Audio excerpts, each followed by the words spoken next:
Okay, I have a question for you. Have you ever gone through a season in your life where you just stopped and said, God, what did I do? What did I do to deserve this, to cause this, to bring this on myself? Or seen someone else going through a hard time and asked those same questions? Honestly, who hasn't had that moment? Well, 2,000 years ago, the disciples had that same question. And in John chapter 9, they asked that question to Jesus when they came across a blind man. Welcome back, everyone. I'm so glad that you're here. John chapter 9, I am excited to share with you because having gone through some struggles of my own in the last year or so, um, I had a lot of people actually ask me if I was upset with God or if I was asking God, why me? Why am I going through this? And honestly, I didn't ask that question in this situation. I'm not saying I haven't asked that question before.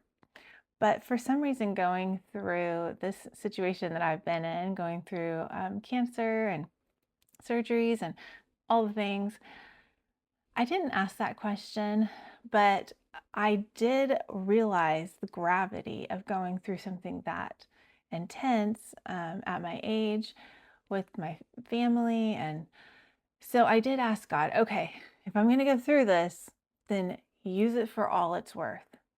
Don't let anything be left on the table. I want to use this for your glory. And he has. He's opened up so many doors in ministry and in our family. And it's been amazing. It's really been amazing. And so it's interesting to go through John chapter 9 because we get to see here where a man who is blind, which means essentially he will be a beggar, he will be homeless, he'll be thought of as less than. And so someone who has a serious illness, ailment, that was their life. And so the disciples and Jesus come across this man and they ask Jesus, why is this man blind? Was it his sin or was it his parents' sin? Which strikes me because I had never considered that the sins of a baby could, that someone would ask, like, would the sins of this baby in the womb cause an ailment? But in doing some research, I found out that actually was something people believed. They believed that it was actually biblical, that there were some verses back in Genesis that supported that a baby in the womb could sin, and that sin could create a fetal injury or deformity. And then for the rest of their life, they would live under that shame of whatever that was that they did in the womb that was sinful. Or was it their parents? That would be the other question. Was it their parents who sinned? And then the parents would have to live under that scrutiny and judgment. So Jesus just completely squashes all of this. We're going to start here in verse 3, right after the disciples have asked, Rabbi, why is this man blind? And Jesus says, it was not because of his sins or his parents' sins. Jesus answered, this happened so the power of God could be seen in him. We must quickly carry out the task assigned us by the one who sent us. The night is coming and then no one can work. But while I am here in the world, I am the light of the world. And remember, just let's see, what was it? The last chapter 8, is where they were at the festival and Jesus had said, I am the light of the world. So many times through the book of John, John weaves this together where we have this moment where Jesus says, I'm the light of the world. And then immediately following, he does something to prove that. And he's doing it here in chapter 9. It's a really beautiful illustration where Jesus is going to give sight. He's going to provide light for the blind man. Okay, so the next thing that we see is Jesus spits on the ground and he makes mud and he puts it over the eyes of the blind man. And he tells him, go wash yourself in the pool of Siloam. And it tells us right here that Siloam means sent. So the man went and washed and he came back seeing. There's a few obvious correlations here where we have Jesus Christ, the Son of God, sent to earth. And then he puts the mud on the man's eyes and he sends him. He sends him to the Pool of Siloam, which means sent. So some correlation. And then he makes this mud, and the connection here is really obvious, but also we can miss it because we remember back at the beginning of John chapter 1, verse 1, it says, "In the beginning, the Word already existed. The Word was with God, and the Word was God. He existed in the beginning with God, and God created everything through him." Right there, God created everything through him. And then it says, "And nothing was created except through him." So we see Jesus here using mud just as he used the dust and he created Adam. And to see creation happening again, it's almost like this man's creation at birth was not complete. And so here we have Jesus saying, "I am here now, and this is to further my kingdom. This is to grow the faith of those here and in the future by completing the creation of this man's vision." And so he sends the man away and he comes back seeing. And we get to see this really interesting thing happen where this man goes from not knowing who Jesus is, who's put the mud on his eyes, and stick with us to the end, because at the end you're going to see this man has a transformation in his heart and what he believes. The next thing that happens is the man goes back to his neighborhood and his neighbors are saying, "Is this the man who was blind?" It says in verse 8, his neighbors and others who knew him as a blind beggar asked each other, "Isn't this the man who used to sit and beg?" Some said he was, and others said, "No, he just looks like him." But the beggar kept saying, "Yes, I am the same one." They asked, "Who healed you? What happened?" He told them, "The man they called Jesus made mud and spread it over my eyes and told me, 'Go to the Pool of Siloam and wash yourself.' So I went and washed, and now I can see." "Where is he now?" they asked. "I don't know," he replied. And then the people take the man to the Pharisees because this is happening on the Sabbath. And so they have to take him to the Pharisees because one of the Sabbath rules that they have created is that you can't knead anything. So kneading bread, kneading dirt with water, saliva, that would be considered kneading to create mud, making mortar, whatever it is. Anything like that was considered work. And so they take him to the Pharisees and they ask the Pharisees about him. He retells the story to the Pharisees of what happened. And the Pharisees are not pleased with this. Verse 14 says, "Some of the Pharisees said, 'This man, Jesus, is not from God, for he's working on the Sabbath.' Others said, 'But how could an ordinary sinner do such miraculous signs?' So there was a deep division of opinion among them. Then the Pharisees again questioned the man who had been blind and demanded, 'What's your opinion about the man who healed you?' The man replied, 'I think he must be a prophet.'" So just a few verses before, when he was asked who healed him, he said, "The man they call Jesus." Now that he is in front of the Pharisees, he says that he believes that it was a prophet. And it's interesting because the Pharisees are asking this beggar who people wouldn't have respected, they wouldn't have stopped for. And now they're saying, who do you think did it? Because there's this division between the Pharisees who are saying, this had to have been someone who was from God because there's a healing like this. And the others are saying, no, this can't be. And so they say to the beggar, "Will you help us resolve this? Tell us, what do you think?" And he says, "I think it's a prophet." And we have to know that this man had to have faith.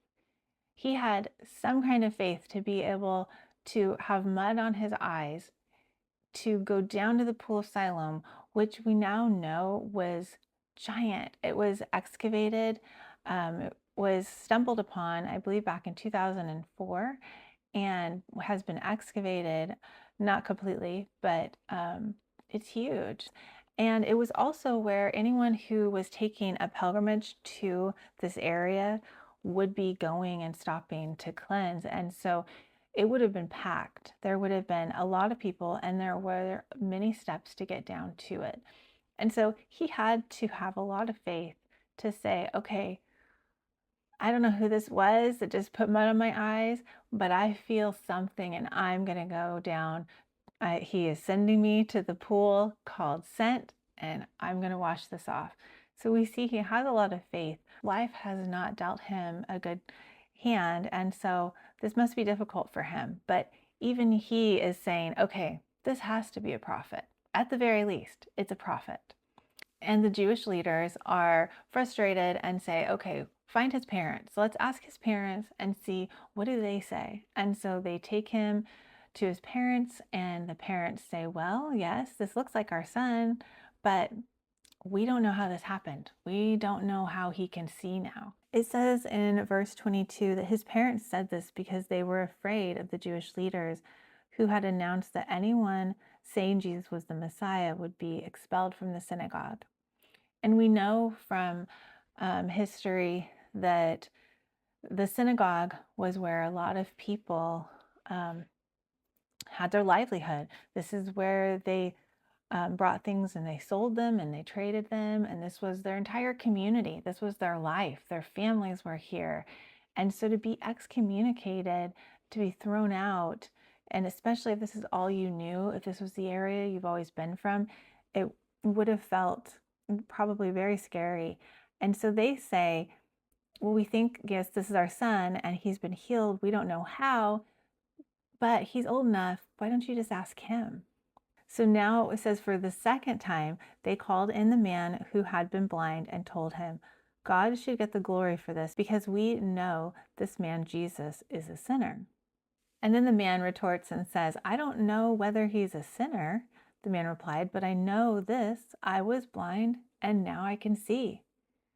He says it just so plainly. He's like, okay, I don't know about that. I don't know if he's a sinner, but I can tell you this, I've spent my whole life blind and now I can see. And so now they say, but what did he do? How did he heal you? And now we get to see the man is kind of at the end of his rope, because I would imagine that he is looking around at everything for the first time. He is seeing the world. He saw the face of his mom and dad for the first time in his life. Maybe he even saw his own reflection when he was washing his eyes off. He's seeing the sky and the grass, and it's probably really bright. And this is the third time that the Pharisees are asking him. I think this is the fourth time he's been questioned. And so he is upset a little bit, and he says, look, I told you once, don't you listen? Why do you want to hear it again? Do you want to become his disciples too? I love that so much. It says that they cursed him and said, you are his disciple, but we are disciples of Moses. We know God spoke to Moses, but we don't even know where this man comes from. And then we see a response from the beggar that is quite remarkable, because a lot of times when the Pharisees are having a conversation, it's very much question, answer, question, answer. But here, he's not being asked a question. He just decides, I've got something to say, and he just goes for it. It says in verse 30, why, that's very strange, the man replied. He healed my eyes, and yet you don't know where he comes from. We know that God doesn't listen to sinners, but he is ready to hear those who worship him and do his will. Ever since the world began, no one has been able to open the eyes of someone born blind. If this man were not from God, he couldn't have done it. He knows his scripture. He knows that there's never been a time that anyone has been healed of blindness. And he likely knows the prophecy from Isaiah saying that the Messiah would come giving sight to the blind. In verse 33, he says that Jesus is from God. So he began, remember, saying that the person who healed him was the man they call Jesus. And then he goes on to say that it's a prophet. And now he says he's from God. And then in verse 34, you were born a total sinner, they answered. Are you trying to teach us?" And they threw him out of the synagogue. So by them saying you were born a total sinner, they're saying your blindness is the fault of your own, that you were born blind because you are filled with sin. When Jesus heard what had happened, he found the man and asked, "Do you believe in the Son of Man?" The man answered, "Who is he, sir? I want to believe in him." "You have seen him," Jesus said, "and he is speaking to you." "Yes, Lord, I believe," the man said, and he worshiped Jesus. And now he has said, "Yes, Lord." He calls Jesus Lord. Then Jesus told him, "I entered the world to render judgment, to give sight to the blind, and to show those who think they see that they are blind." Some of the Pharisees who were standing nearby heard him and asked, "Are you saying we're blind?" "If you were blind, you wouldn't be guilty," Jesus replied, "but you remain guilty because you claim you can see." Jesus knows that the Pharisees are teaching the law, that they are going around teaching that they know that they have the answers, but he also knows that they do. He also knows that they can't claim spiritual blindness. They can't claim that they don't understand the law because nobody knows the law better than the Pharisees. So he's saying they are culpable. They are guilty if they are not able to see the Messiah who's standing right in front of them. If they're not able to accept and rejoice in the miracle of someone being given sight, that they are spiritually blind. What's amazing about this is that this is one blind man that Jesus gave sight to. And his story has been told for 2,000 plus years. We all have our own struggles. We all have our own things that we are going through and dealing with every single day. This man had the faith and he was obedient and he went down and he washed his eyes and he could see. What is it that we need to do so that we can see better?